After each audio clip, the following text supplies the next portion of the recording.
After the end of World War II in September 1945, the Weapon Plus program focused its efforts on combating the Soviets' Department X. This was a covert Soviet agency created to train and produce super soldiers to battle the West for the KGB. After the success of their Winter Soldier project, they created the Black Widow Ops program, in which they recruited 28 little orphan girls to make them undetectable deep cover agents to infiltrate China and the West. They imprinted them with almost completely fabricated memories, making them believe they were trained in ballet. The girls also received a special biochemical treatment that could make them stay young for many decades, as well as superhumanly healthy and resilient. Natasha Romanoff was among the girls chosen, but how this background fits with her previous training by Logan and Romulus, if it fits at all, is just another part of her never-ending web of secrets. Meanwhile, the male equivalent of the Red Room was the Wolf Spider Ops program. The Winter Soldier and the Black Widow quickly became secret lovers, despite risking being sent to Siberia, as Natasha officially belonged to the Red Guardian. Logan sought redemption for his past actions in Jasmine Falls, Japan, where he studied with Bando Saburo in order to learn how to be a man and to leave his warrior nature behind. There, he fell in love with a local woman named Itsu. The two married and conceived a son together, which filled Logan with joy, but Itsu was murdered by the Winter Soldier under Romulus' orders. Believing that both his wife and child were dead, Logan went to see an immortal swordsmith named Muramasa, who used a piece of Logan's soul to forge a mighty blade that Logan would claim years later. Logan was then retrieved by Romulus' organization and brainwashed once again, but unknown to him, Romulus also took the child from Itsu's womb, and he was safely born and adopted by a Japanese couple. This child was named Akihiro, but he eventually took the name Daken, meaning mongrel. Sometime during the 40s, Blade the Vampire Hunter led a gang named the Blood Shadows, who acted as occult hunters. They tried to pickpocket Logan and mistook him for a vampire. Blade went after Logan, but instead was confronted by a true vampire who beat him up and was about to kill him. Logan arrived just in time to defeat it and save Blade's life. Afterwards, Logan gave Blade his coat and helped him get back on his feet. In 1946, Fury suffered two injuries that would have a serious impact on his later life. The first was a grenade blast that began a slow deterioration of his sight in his left eye until he needed an eye patch. The second was a landmine accident in France that led to Fury being inoculated with the Infinity Formula by Professor Berthold Sternberg. The Infinity Formula substantially slowed his aging process, and Fury was thrust with a double-edged sword. Although his life was saved, he would see many friends age and die, as well as become the target of various villains seeking his secret.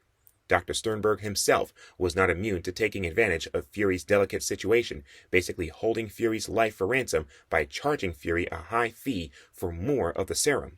Many of the Howling Commandos were also exposed to the Infinity Formula via contact with Fury's blood. The Black Avenger decided to defy his creators, the three X's, and took the source of his power, the Eternity Mask, with him, going off the grid. Namor attended the Nuremberg Nazi trials, escorted by the new Captain America, and testified on whether the Iron Cross had committed any war crimes. Namor's testimony cleared Iron Cross of any war crimes, and the Human Torch corroborated that. In spring, Namor broke up with Betty Dean, his long-term girlfriend, after his PTSD at having seen concentration camps made him too unstable. After the war, most of the invaders remained active as a group called the All-Winners Squad. They learned that Adam II, a malevolent android creation of Phineas Horton, intended to substitute presidential hopeful John F. Kennedy, who was rumored to be a mutant due to his ability to always remain calm. Battling Adam II and other robots, Bucky was knocked unconscious, and Captain America was fatally injured. The dying hero managed to use a flare device to render the robot inactive, simultaneously providing the signal that summoned the other members of the All-Winners to Kennedy's rescue. The Patriot found Captain America just before he died. Inspired by his noble sacrifice, the Patriot donned a spare Captain America costume and became the third Captain America. He and other members of the All-Winners Squad summoned by William's signal prevented Adam II from killing Kennedy and replacing him with an android. In September, when the original headquarters of the All-Winners Squad was destroyed in a battle against Madame Death, Captain America set his eyes on relocating the group's base of operations to the future site of the Baxter Building. When the government refused to allow Captain America to attend the funeral of a friend because he had been a homosexual, the captain instead paid his respects in his old Patriot uniform, which ultimately ruined public opinion of the hero. The captain had the Human Torch burn his Patriot uniform, and when Namor chastised him for ruining the Patriot's legacy, the captain decked the submariner in the face, breaking his hand. In 1947, the Army assembled a short-lived group called the Department of the Uncanny to stop a Nazi wizard called Hilda von Hate. This group was formed by Dakor the Magician, Agatha Harkness, the Ghost Dancer, and the Emerald Warlock, and they completed their mission with the help of Captain America, the Wizard, and Miss America of the All-Winners Squad. July 9th, 1947 saw the Roswell UFO Incident, where the U.S. Air Force claimed that a surveillance balloon crashed at a ranch near Roswell, New Mexico. However, other causes have been provided. Kyle Grobe was a temporal physicist for Alchemax in the year 2092 until their project timeline was rushed by 90%. In an attempt to complete their time-traveling device before the deadline, Grobe rushed the project, taking a risk that resulted in a molecular inversion that fused him with the protective shell, transforming into a techno-organic being called Advent. After being swept away in the time stream, Advent traveled to the year 1947 and crashed in the ranch near Roswell. There, he hooked himself up to a number of wires to recharge himself before jumping away through time again. A Skrull ship entered Earth's atmosphere piloted by Velmax and his commanding officer, Zun. They were sent on a survey mission in hopes of a secret invasion. However, they were intercepted by fighter jets. The ship was damaged and crashed in the ranch near Roswell. A strange figure in British occult circles named Alistair Ravenna, who called himself the Red Dragon, went to the New Mexico desert, where he and a physicist named John Blackman Parkins performed a ceremony called the Babylon Working, opened a door, and everything weird came across, including the gray aliens, Bigfoot, the Loch Ness Monster, Mothman, and even demons. The only surviving member of the original non-deviant Skrull race fled to the Earth to escape extinction by the shape-shifting Skrull majority, crashing in the ranch near Roswell. Lady Lotus saw herself being chased by the All-Winners Squad in Sinkong. There, she met gunrunner Jacques Duquesne, gangster Monsieur Kroll, and revolutionary Wang Daoshu, and the trio provided her safety and took her to a place where the dragon's bloom blossomed. In return, she helped each one achieve their goals of powers and riches.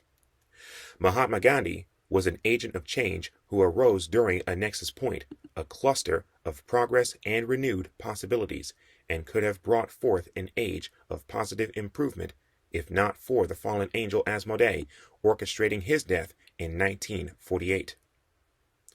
In April, the All-Winners Squad moved into their new headquarters located within the Baxter Building. Later, while on patrol, Captain America and Bucky, Fred Davis Jr., attempted to stop a diamond robbery, which ended with Bucky being shot and left for dead by the criminal named Lavender, an anti-Semite who struck out against Jewish businesses after her family business was ruined when her Nazi connections were brought to light after the war. Captain America tracked Lavender down and nearly beat her to death, if not for the intervention of the superheroine, Golden Girl, who convinced him to stand down and have Lavender brought to justice. Following Lavender's defeat, Cap learned that Bucky would pull through, but his young sidekick needed time to heal, and so he took Golden Girl on as his new partner and then quit the All-Winners Squad to find his own way. Cap attempted to start a romance with Golden Girl, but she stopped him, and they continued to act as partners, with Cap unaware that she was an FBI agent assigned to monitor Cap due to suspected communist associations. In 1949, Captain America and Golden Girl stopped a Martian invasion. When they returned to the mundane tasks of dealing with local criminals and speaking to school children, Cap started to disenfranchise from his role as Captain America.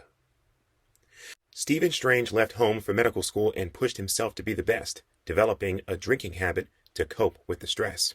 When Stephen was 19, he returned home from college to visit his family. Wanting to take his brother out to show off to her friends, Stephen's sister Donna brought Stephen to the lake. While out swimming, Donna got a cramp and sank and drowned. The loss devastated Stephen. Returning to medical school, Stephen graduated top of his class.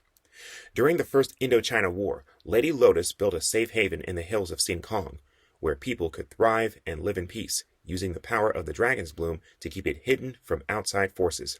Still, Lotus wanted to prepare for any outcome of the war, so she married one of the French loyalists and had a son with him, while also getting involved with a communist revolutionary and burying his son. In 1950, the FBI agent who offered Patriot to take on the Cap role after the death of his predecessor tried to trick the new Cap by kidnapping a child and placing him inside the headquarters of the nascent covert agency, Vanguard. The FBI agent hoped to deliver Cap as a traitor and be rewarded with a position within the organization, but Cap recorded his confession and blackmailed him into allowing Cap to retire and settle down with Golden Girl. Professor Matthew Grayson made contact with the Uranian Eternals, who provided him with the knowledge to build a rocket to escape Nazi Germany with his infant son, Robert Grayson. The Eternals on Uranus welcomed the Grayson family with open arms, raising Robert as one of their own. The Uranian Eternals were secretly plotting to re-establish ties with the planet Earth in an attempt to be reunited with their planet of origin and influence the society there into what they viewed as a utopia. Monitoring the progress of the war on Earth, the Uranian Eternals waited for the ideal opportunity to begin their agenda, and inspired by the activities of Captain America, Steve Rogers, they decided to groom Robert into the image of a superhero the people of Earth could relate to, in other words, their ambassador to Earth. In 1950, the Uranian Eternals dispatched Robert to Earth to establish himself as a superhero. Robert used his rocket ship to help protect a United States naval base located in the Philippines from a battleship called the Man-O-War, but he was arrested because of the paranoia surrounding the Cold War. Robert eventually broke free from his cell and escaped, deciding to try establishing himself in society again, this time in New York City. After saving men working on a billboard whose scaffold threatened to fall, a writer for Marvel Comics offered to help Robert gain the publicity he was looking for by creating a comic book adaptation of his adventures under a new name, Marvel Boy. In 1951, Private Adam Brashear demonstrated courage under fire in the Korean War by rescuing Sergeant Connor Sims from the scene of combat. When questioned as to why he disobeyed direct orders to do so, he would only respond, "Nemo resideo, leave no man behind," the Marine Corps' unofficial motto. It was the start of a friendship that would define the lives of both men. In the 1950s, the Watcher's Citadel was compromised by scientists Howard Stark and Nathaniel Richards. However, their release was negotiated by the new Citizen V, Roger Aubrey, and his V Battalion. Howard Stark began outfitting Woodrow McCord, the man on the wall with weapons. In May, McCord requested Stark's support as a Moensian alien named Firefrost had landed in Russia while escaping her abusive boyfriend, Ibn Seeker. There, she was eventually captured along with a group of Russian scientists by Hydra to work in a portal to her place of origin.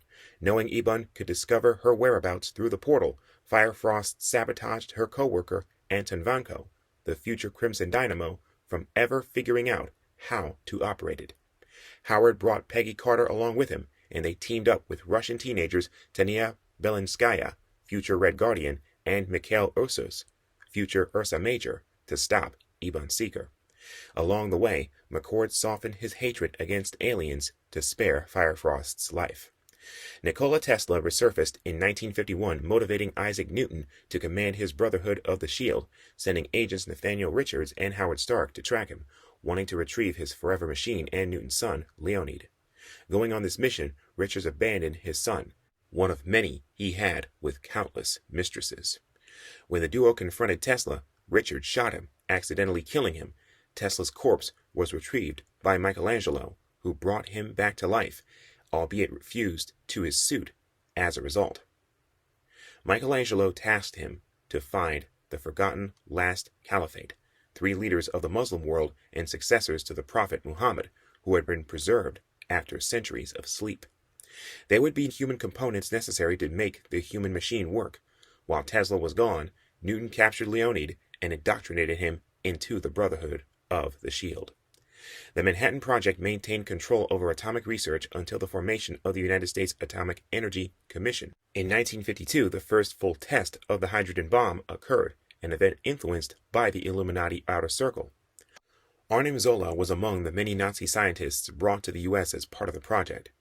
From these nuclear bomb tests, Godzilla was spawned. Another lizard species, the saurians, were created when the first nuclear bomb impacted the New Mexico mountain range. In 1953, long-term effects of exposure to atomic bomb tests sent the Human Torch's flames out of control. Rather than risk endangering others, he burned his way deep underground and deactivated for decades.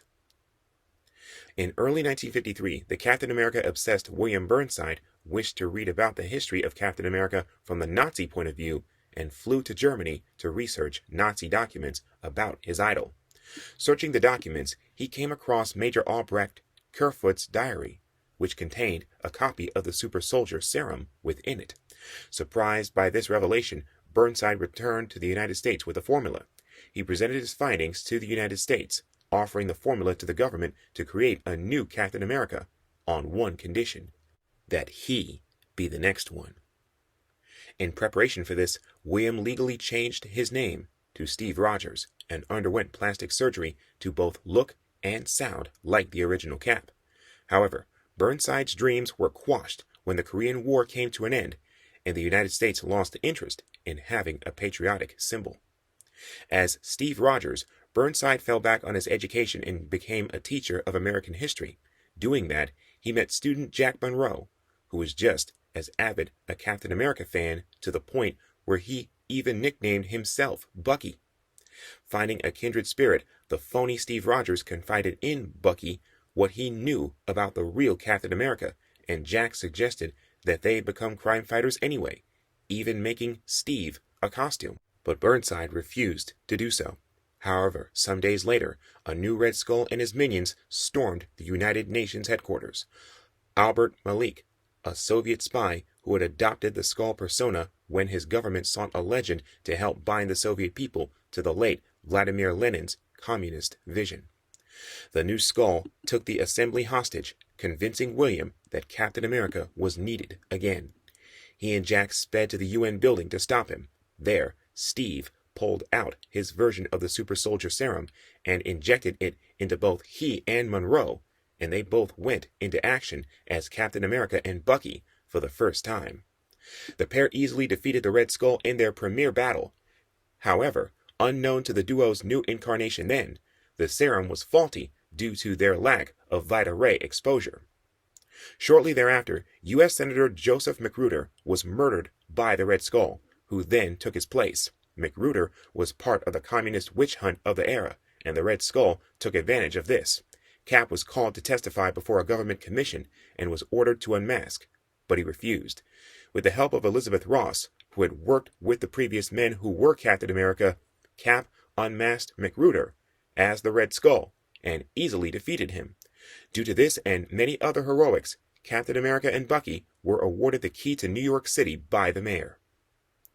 In 1954, Japan Izo, one of the founders of the Hand, had also founded the Chaste, a group to combat the Hand. His students considered his constant trips to the outside world to drink and gamble distasteful, so he was ousted and leadership was passed to Stick. Stick trained each of the initiates to the Chaste, and eventually all members of the Chaste's leadership, known as the Seven, became former trainees of Stick. By 1955, Burnside as Captain America was widely accepted by the American public, but operated without government backing. He soon became the target of the witch hunts of anti-communist Senator McMurphy. Burnside began investigating him and learned that McMurphy was really a communist spy. With the help of Fury, who was now a CIA agent, Captain America exposed McMurphy and made him pay for treason. Reunited with Bucky, the two had grown increasingly unstable, developing paranoid schizophrenia as a result of their impure super soldier serum. The pair began seeing communists everywhere, in particular with racial minorities. They became so deranged, they started attacking innocent African Americans in Harlem and Watts. Eventually, the government had to intervene, offering to give the pair medical treatment for their conditions. Refusing due to their growing paranoia, Captain America and Bucky tried to attack the government officials and were blasted into unconsciousness. The government placed both Burnside and Monroe in cryogenic stasis, where the pair would remain for many decades. Engineer Patrick Carney began working at Operation Deep Freeze, the project that kept the latest Captain America and Bucky in stasis, compelling him to hope that someone would take the place of his childhood hero. One night, while driving home, he nearly ran over Cassandra Locke, a time traveler from the 22nd century who had been traveling through the Cold War era to learn what she could about Earth's interactions with Skrulls during the end of the 20th century. Fatally wounded, Locke told Carney of his future destiny and the threat of the Skrulls, passing along her data disk and telling him to hide it aboard the Apollo 11 rocket that was destined to land on the moon in the future, so that the people of her era could recover it. Locke died while being treated in a charity hospital, passing along her time-traveling tachyon belt to Carney. Although Carney could not activate its time-travel capabilities, he learned how to use it to boost his strength and became the costumed hero, Yankee Clipper. The Iranian Eternals began to feel that they were losing their grip on Marvel Boy and he was straying away from his mission. In order to get him back on track, they secretly murdered his father, while making it appear he died of a Uranian disease in order to get Marvel Boy back to Uranus. When they found that the boy was intent on returning to Earth and continuing his mission, they gifted him with hover technology to allow him to fly in the hopes of giving the human race a real superhero to eventually trust. In 1956, Ulysses Bloodstone traveled to Africa to stop Grotu, a mutated giant ant. He followed the creature's destructive path to Wakanda, where he was attacked by a Tyrannosaurus Rex, but was saved by a Wakandan warrior named Zawadi. She accompanied him back home to New York, and at the Explorers Club, they formed a team called the Monster Hunters with the Eternal Makari and the magician Dr. Druid. In their adventures, they faced a Gorgilla, Lizardmen, and Gigantus, who were sent by the deviant Crow. That year, Leonardo da Vinci retrieved the celestial baby from the sun. Meanwhile, Tesla tried to take down the High Council of the Shield, but before he could, his suit was damaged, exposing his quantum core. As Tesla was about to self-destruct, Nathaniel Richards attempted to displace the core, but direct exposure bestowed Richards time-traveling abilities. All variants of Nathaniel were sent to the same far future. This gathering was found by Immortus, a future incarnation of Kang the Conqueror. He was policing time for the Time Variance Authority, monitors of the multiverse dedicated to keeping temporal interference to a minimum.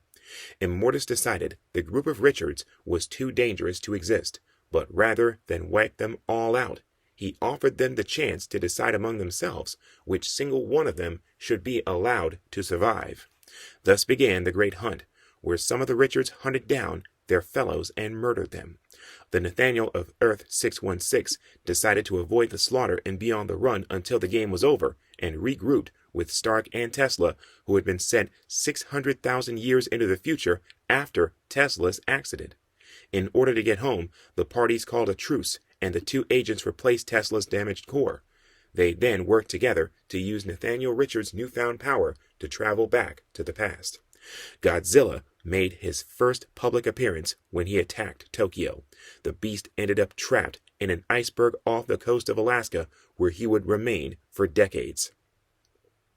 In the late 1950s, the Hand recruited rejected chaste student Drake, who wished to destroy the Hand from within, but was eventually won over to its ways. In 1957, Satanist and fourth richest person in the world, Elsbeth von Strucker, married Baron Strucker and started funding Hydra, seemingly incorporating her own agenda about the sickly ones in the organization. In 1958, President Eisenhower was kidnapped by the Yellow Claw. Looking for a team with which to rescue him, FBI agent Jimmy Woo saw a perfect roster that came to him in a dream. He recruited Gorilla Man M11, Venus, and Marvel Boy, forming Department Zero. Marvel Boy had determined that the human race needed to find its own way and not be tampered with by the Uranian Eternals. Unbowed, the Eternals planned for the eventual return of Marvel Boy and began grooming the Eternal Thaddeus to be their Marvel Boy replacement. Meshing smoothly as a team, Wu's Department Zero rescued Eisenhower and accompanied various other missions, repeatedly clashing with the Claw's organization, the Atlas Foundation. Logan found himself entrenched in a covert mission in Cuba, surveilling the revolutionaries Fidel Castro and Ernesto Guevara. Logan met Department Zero, and together they fought Yellow Claw, who was using mind-controlling bugs. Wu offered Logan to join Department Zero, but he refused to be bound by anyone's agenda. 6 months after Department Zero's creation, U.S. authorities decided the world was not ready for such bizarre heroes and disbanded the group, declaring their missions classified and records of their activities sealed.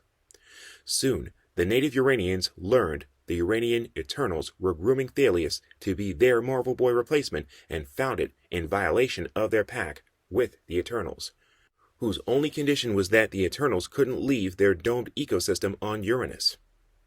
The Uranians wiped every Eternal out. The dying Eternal sent a distress call to Marvel Boy, who came in answer to it, learning the truth of his adopted people along the way. He arrived too late to save them and was absorbed into the Uranian hive mind, with his biology adapted into a hybrid form. Meanwhile, his doppelganger, Thaddeus, with an incomplete transfer of Marvel Boy's memories, was rushed to completion and released. Marvel Boy, being bonded to the Uranians, was unable to stop him as he flew to Earth. However, he would not reach there until the modern age. In 1958, Trebalian aliens invaded Kansas, destroying an entire town. Nick Fury defended Earth with a unit of military intelligence, but the Trebalians wiped them out. Woodrow McCord, the man on the wall, arrived on the scene with Howard Stark and stopped the invasion, but he was fatally wounded and died shortly after. Fury demanded answers from Stark, who took him to the man on the wall's headquarters in the Rocky Mountains. Stark explained that Earth was constantly being invaded by aliens, and there must always be a man defending it from the shadows, not responding to anyone. Fury took the job without hesitation, feeling it was a natural extension of his work as a soldier and a spy. Fury proceeded to kill more times than he could count, burning worlds, destabilizing galaxies, and dethroning gods without anyone knowing his name. Defense Department agent Jacob Scott assembled Yankee Clipper, crime fighters Black Fox, Liberty Girl, and the precognizant healer known as Nightingale, and assigned them to investigate a security breach on Long Island. The heroes encountered the monster hunters, who had detected a monster in the area. Said monster soon showed up, and while the teams battled it, the Defense Department agent, who was secretly a Skrull, attempted to secure the ship with which he arrived on Earth and which had been taken as government property, but found it about to be stolen by another Skrull spy along with criminals Blackjack and Scythe. The spy escaped, and the Defense Department agent was blasted by the ship's defenses, causing him to shift back to his Skrull form. After being healed by Nightingale, the agent pretended that the defense system had mutated him like the monster they fought earlier and joined the heroes, taking on the name Effigy. He brought the group into official standing with the United States government, and they became the first line, as in America's first line of defense against those who would endanger the country.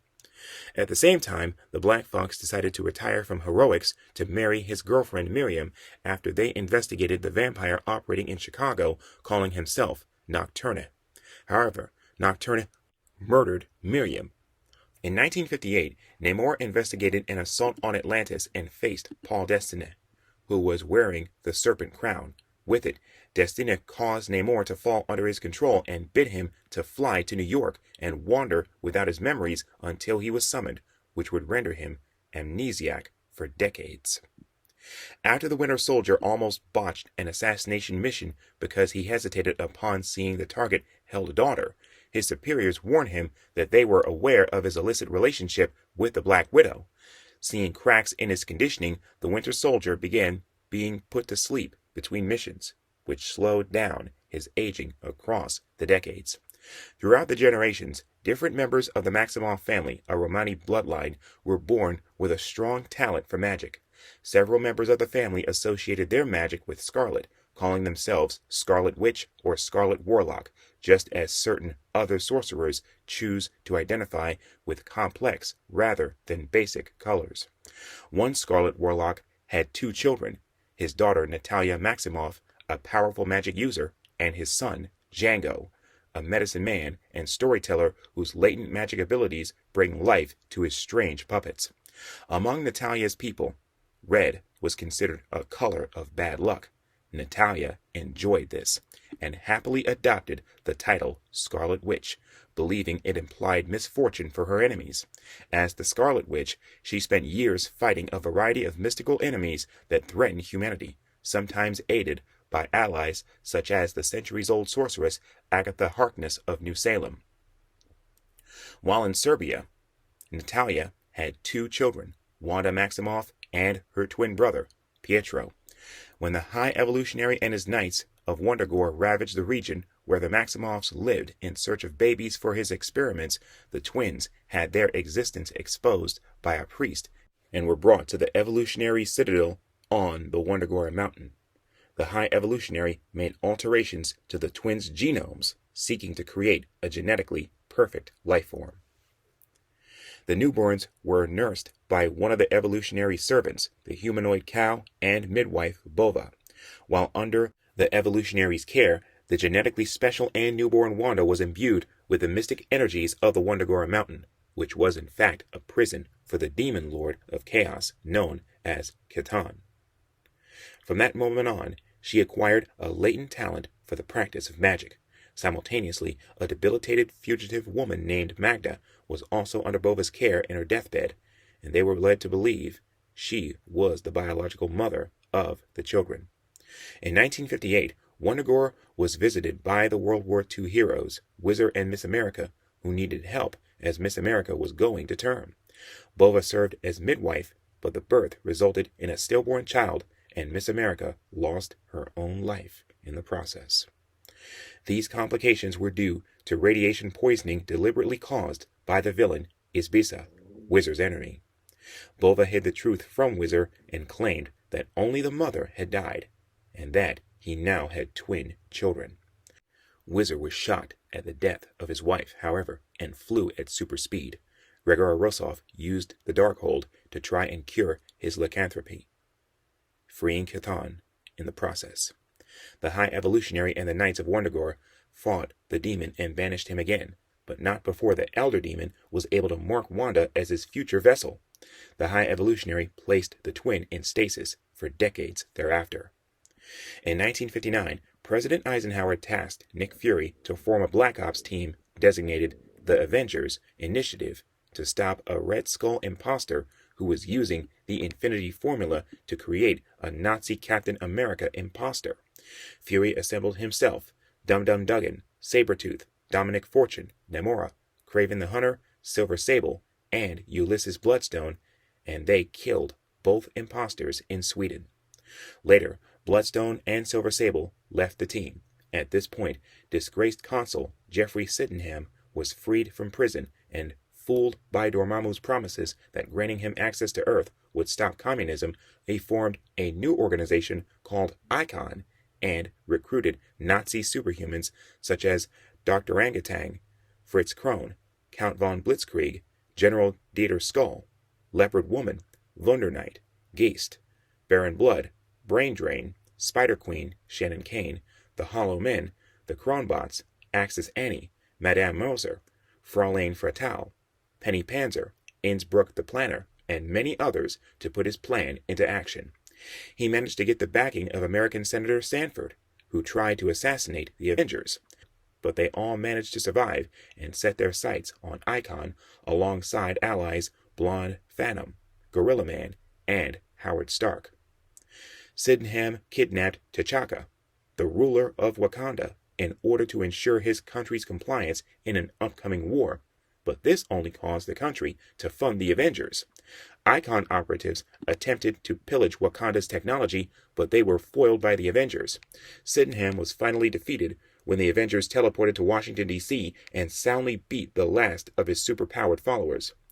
Sydenham was released by a government subcommittee headed by the corrupt Senator Sanford, who opted not to prosecute him in exchange for his revealing the location of T'Chaka.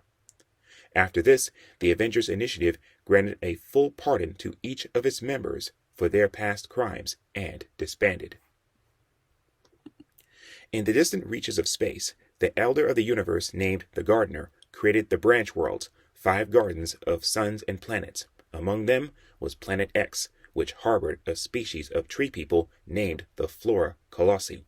Among them was young Groot, who grew up along his friends Twig and Gleef, raised by their parents and the Arbor Masters, who served as teachers, protectors, and monarchs.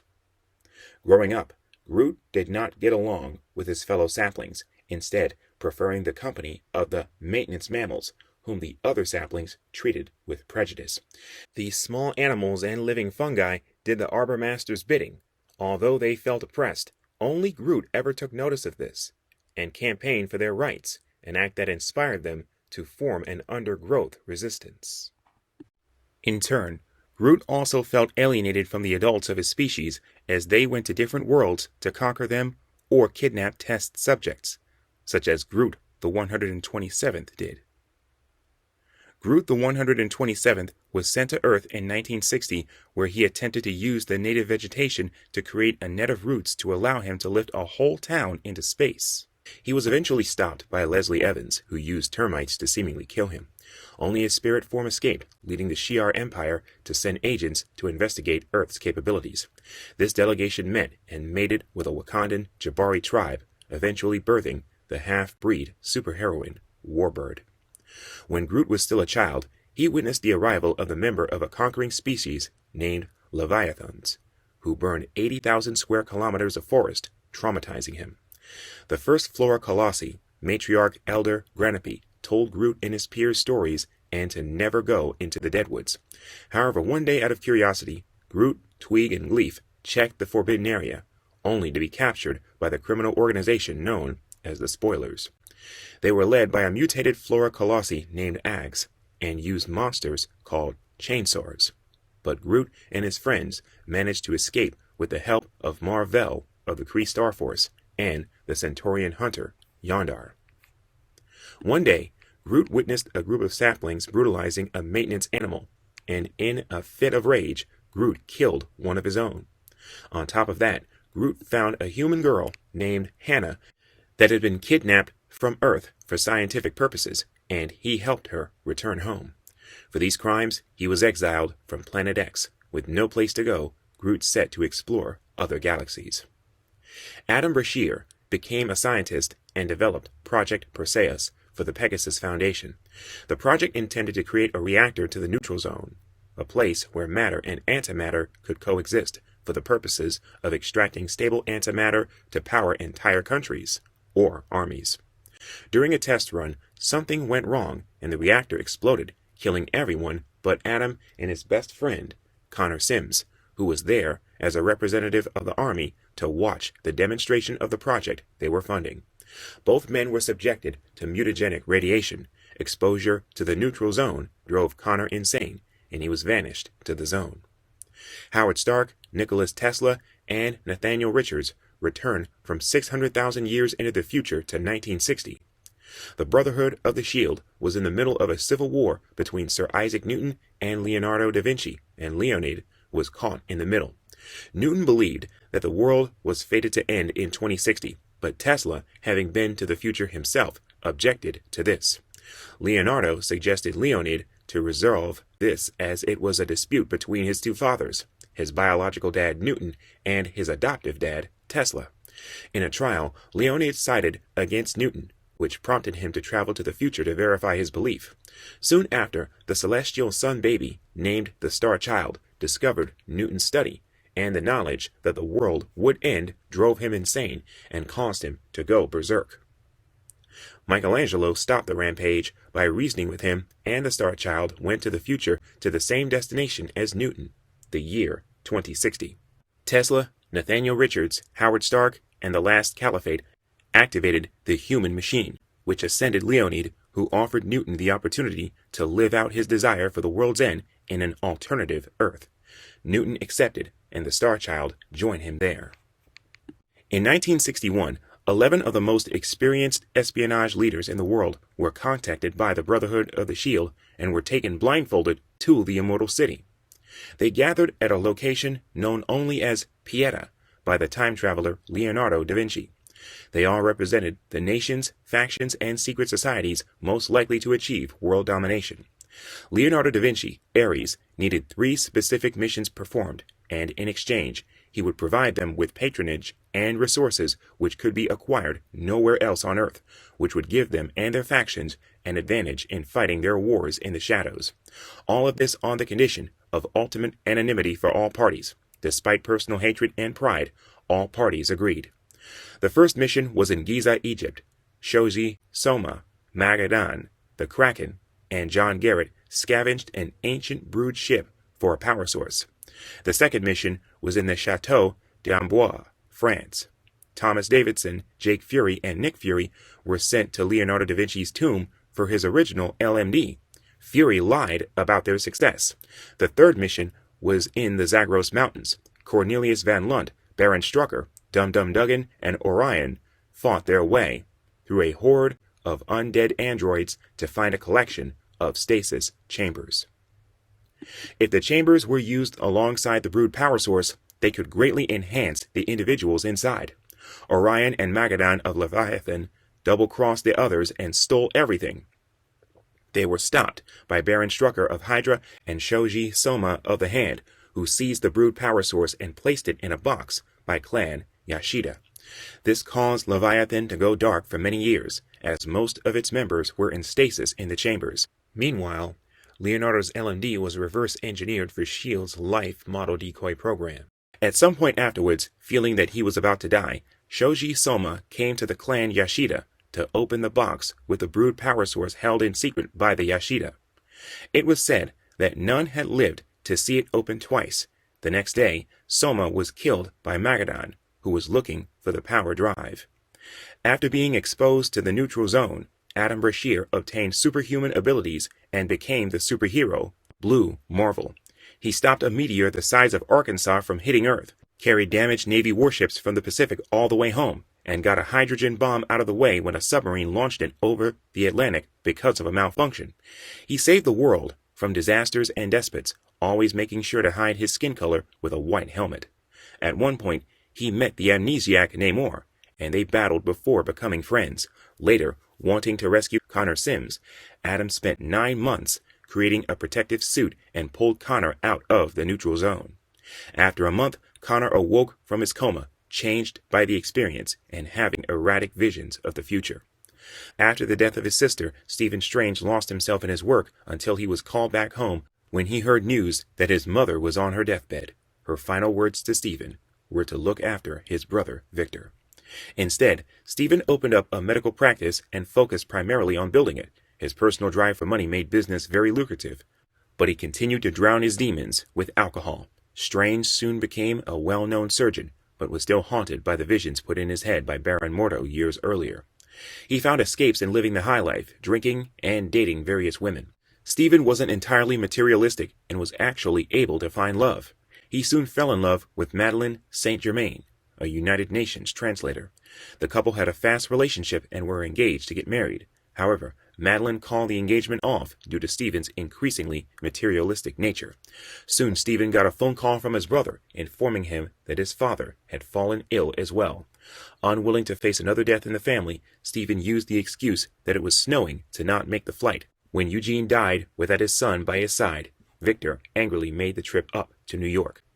When he saw that Stephen ignored a call to come home to spend an evening with a woman, his brother stormed out of Stephen's apartment in disgust. Stephen chased after his brother, just in time to witness him getting fatally struck by a car. Horrified by the death, Stephen had Victor's body preserved in the hopes of one day finding a means to bring him back to life.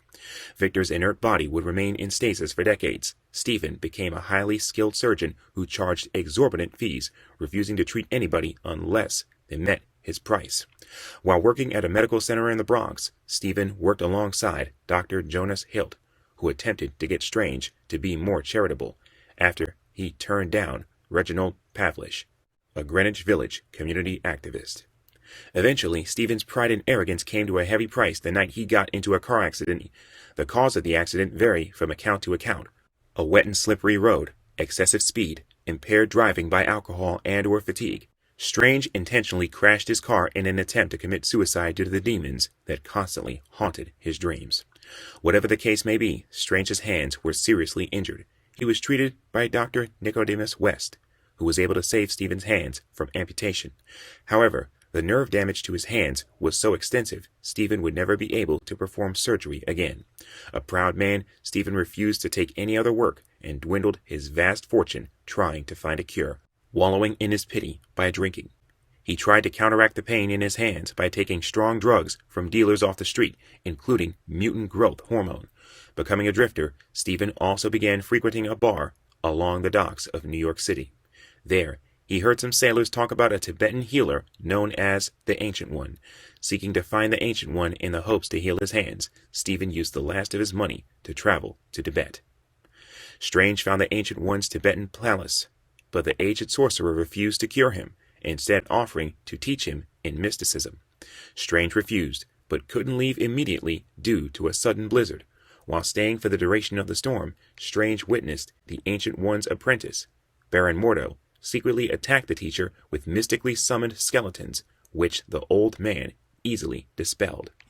Strange, his skepticism eroding, confronted Mordo about the treachery, but the Baron responded with restraining spells that kept Strange from warning the Ancient One or attacking Mordo physically.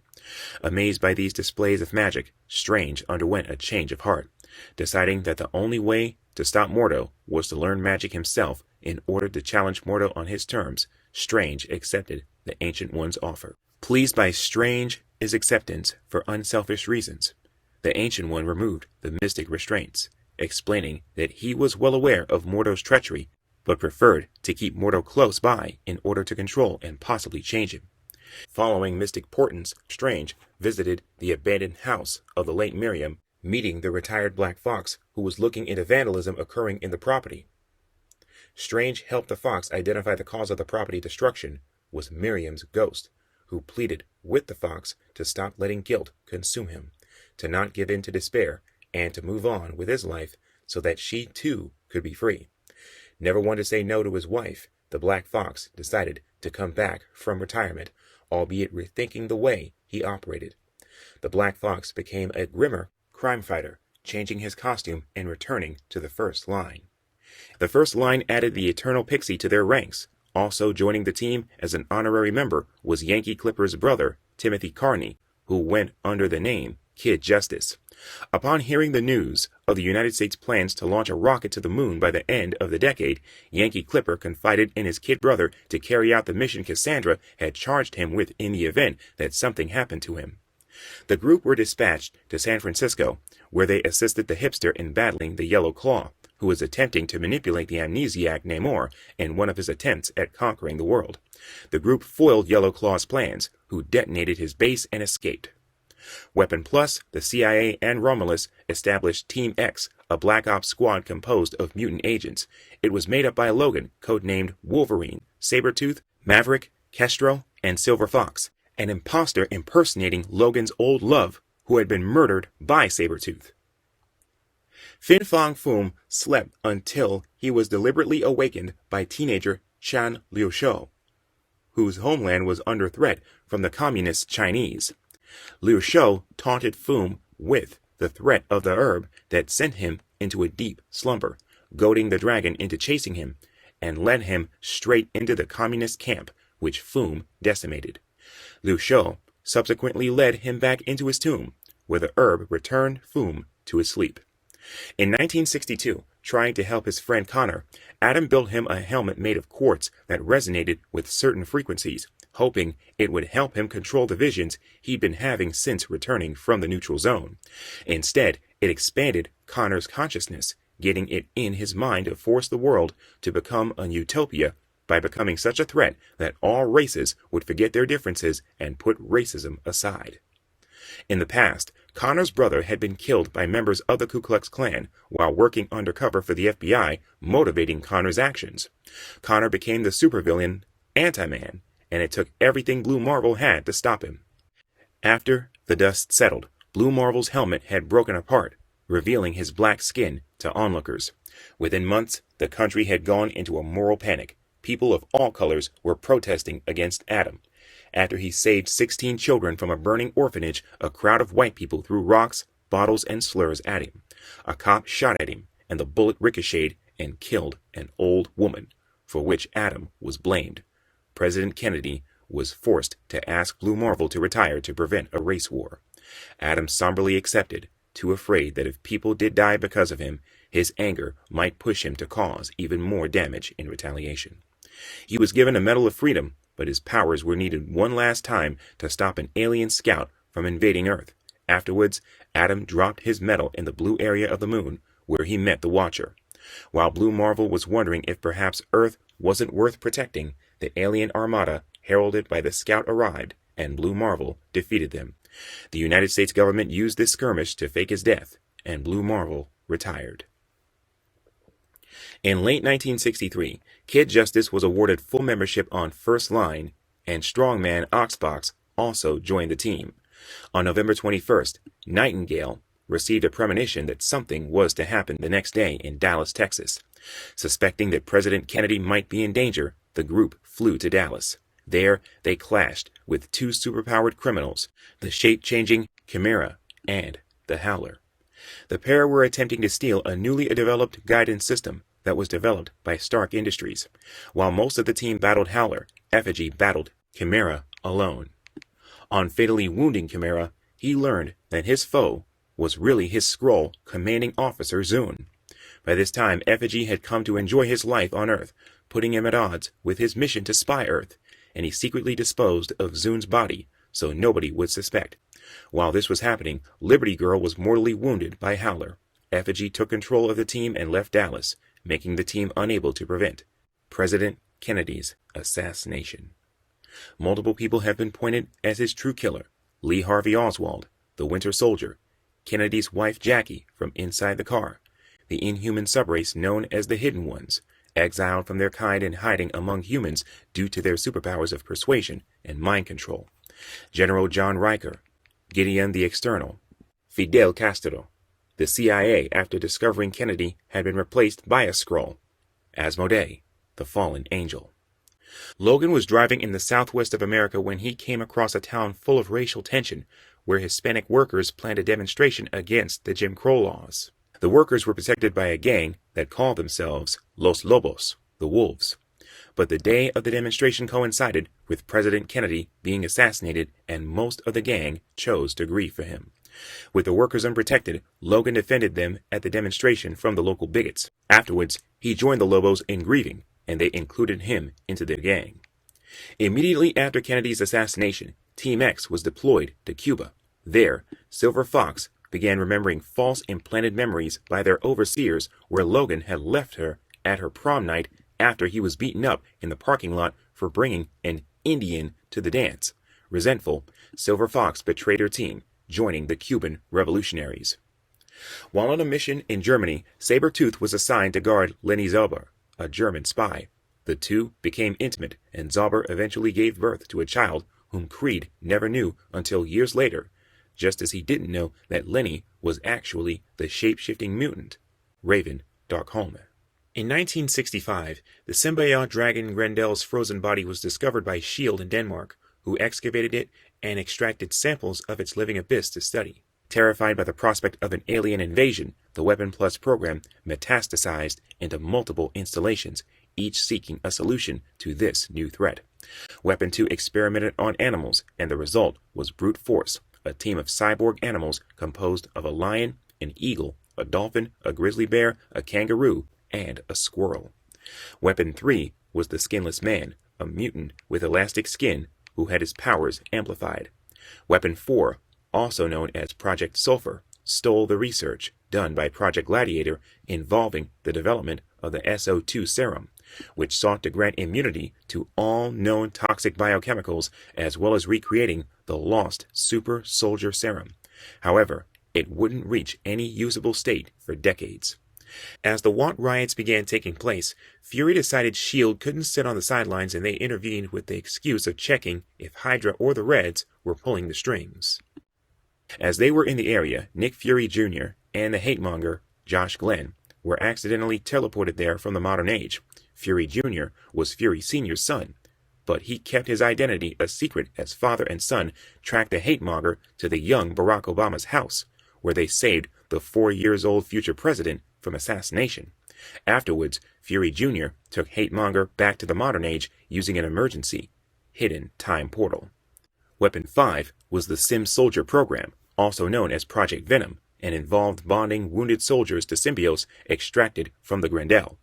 These were deployed in Black Ops to Vietnam, but Null's corruption caused the Sim soldiers to succumb to their symbiote's bloodlust, to go insane, and begin devouring Viet Cong and American soldiers alike. Nick Fury declared the Sim soldiers a liability and contacted Wolverine to assist him in hunting them down. The Sim soldiers were cryogenically frozen, and the program was officially declared a failure and shut down.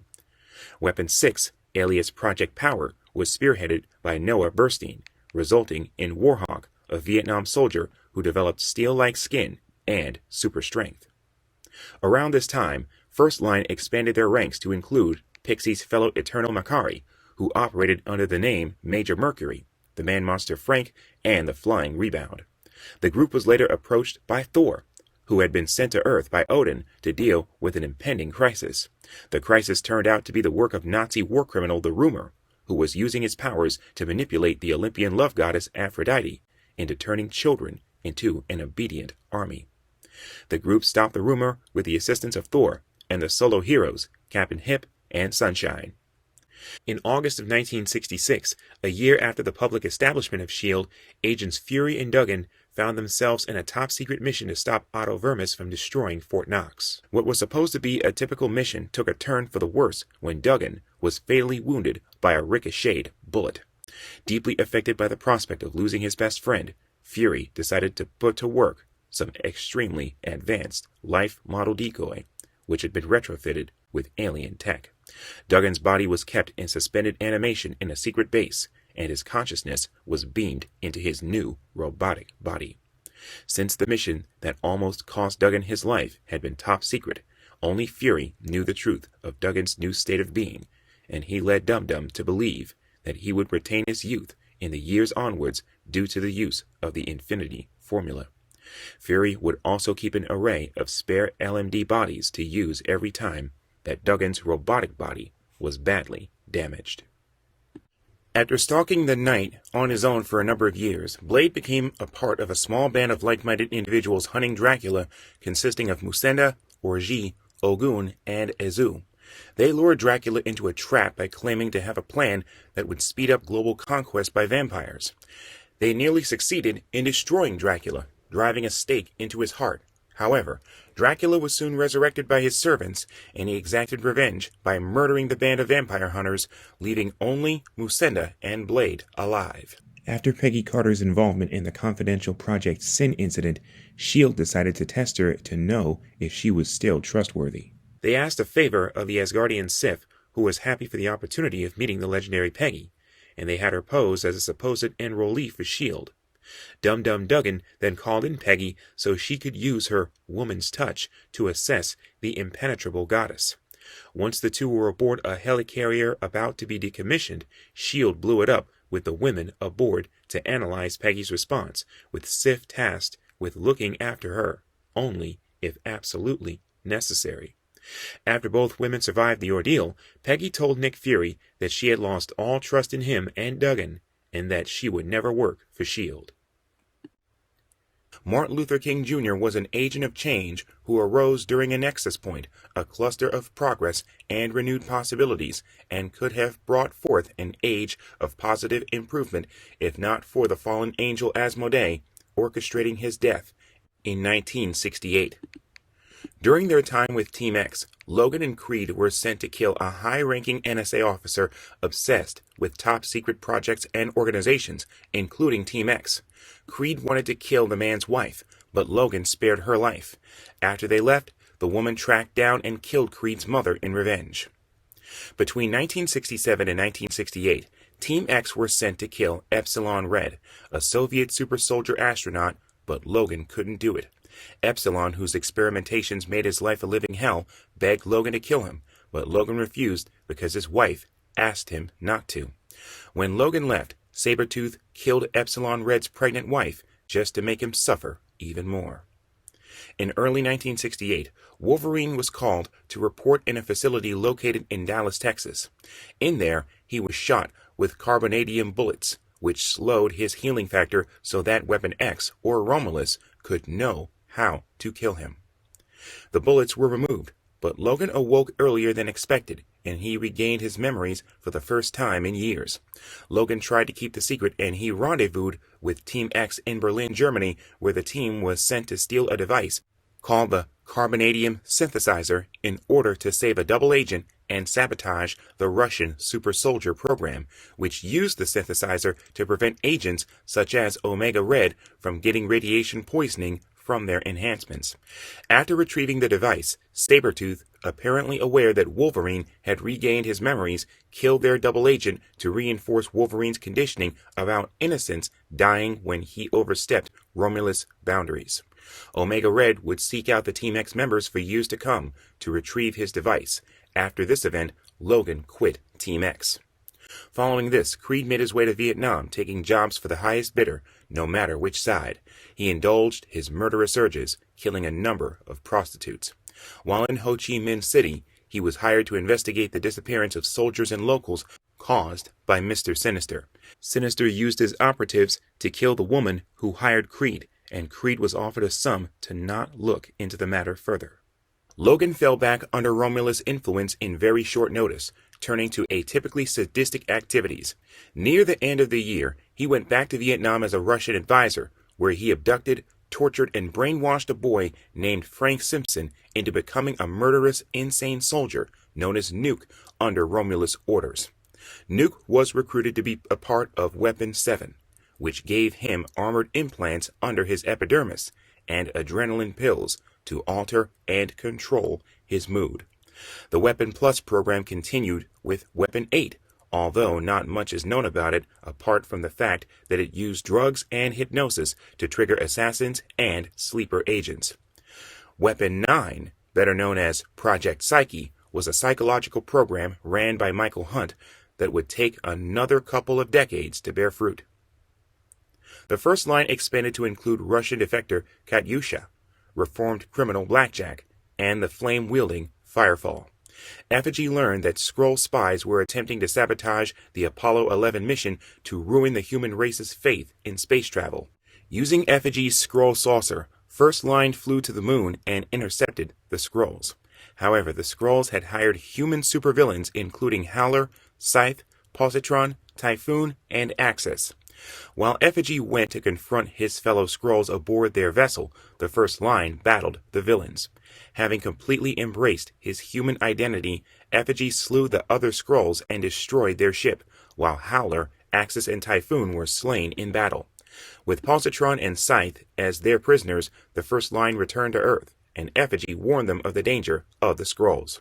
Sometime after the 1960s, Orson Randall, the Iron Fist, was believed to have died, leaving behind a vast fortune to his ward Wendell, making him incredibly wealthy. In truth, Randall was living in drug-soaked seclusion in Thailand, which would last for decades.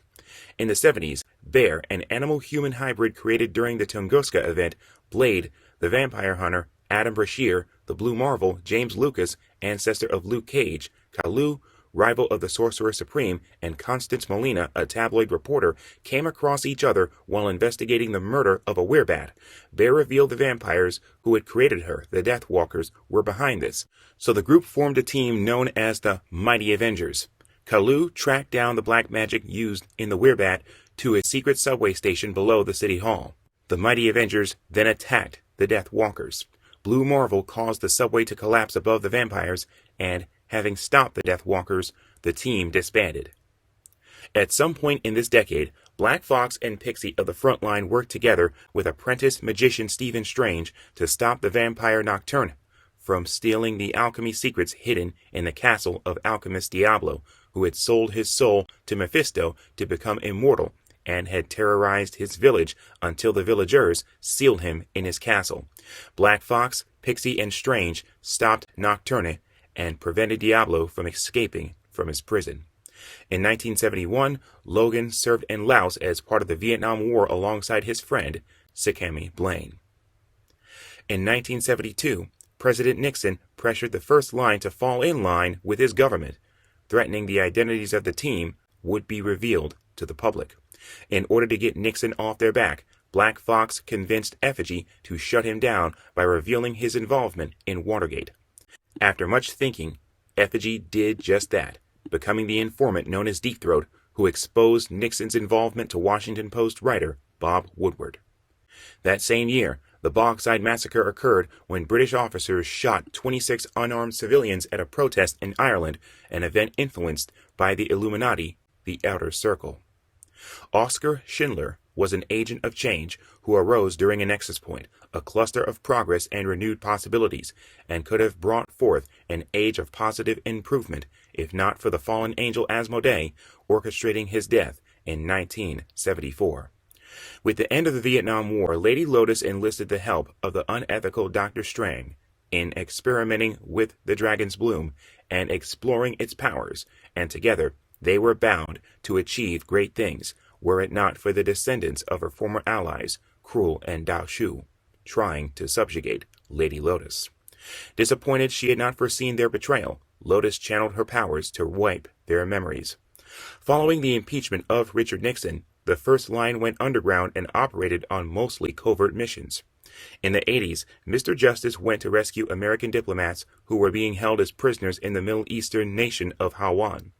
However, he was captured and tortured. He was rescued with the help of the Eternal Brain, but Blackjack died in action. Angry at the outcome of the mission, the Black Fox quit the team and went into retirement. With the Eternal Brain joining the group, they were invited to use the Carmody Institute as their secret headquarters. At some point during this period, the team battled the time-traveling Kang the Conqueror. The group also expanded further, including the hair-growing Rapunzel, the inhuman Yeti, and the shape-shifting Morph.